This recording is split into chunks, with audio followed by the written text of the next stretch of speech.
தோழர்கள் தான் என்பதையும் இந்த நேரத்தில் நான் தெரிவிச்சுக்கிறேன்.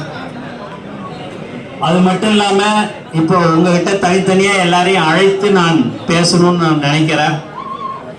அப்படி பேசவா இல்ல கும்பல்லே பேசவான்றதை நீங்க தான் சொல்லணும். கும்பல்ல சில விஷயத்த பேசலாம், சில விஷயத்த பேச முடியாது. தனித்தனியா பேசணும்னா இன்னும் 3 நாள் கழிச்சு தான் நீங்க கிளம்பி வீட்டுக்கு போகணும். அதுக்குள்ளேயே அங்க இன்னொரு மாவட்ட தலைவர் சொல்றாரு, ஆனா நீ நைட்டு எப்படி விடிய கத்தால 4-5 மணி ஆயிடும்னா ஏன்னா அப்படின்னா வெளியே வந்து கும்பலை பாருங்க அவ்வளோ ரிஸ்க் இருக்குதுன்னு அப்படின்னு சொன்னாப்புல. அப்புறம் வந்து பார்த்த பிறகுதான் தெரியுது இந்த மாதிரியான ஒரு தோழர்கள் நமக்கு கிடைச்சிருக்கிறார்கள் என்று சொன்னால் அதுதான் தளபதி என்பதை இந்த நேரத்தில்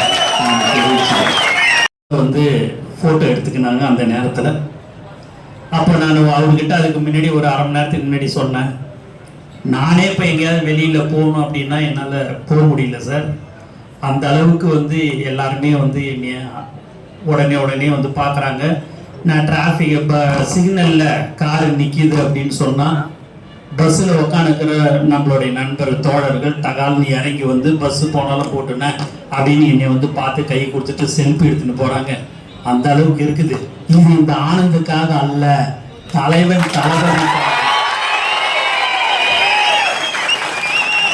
அப்படின்னு நான் அதை சொன்னோடனே அதை நேரடியாகவே அதை பார்த்த உடனே அவர் அப்படியே வேப்பா கேட்டார்.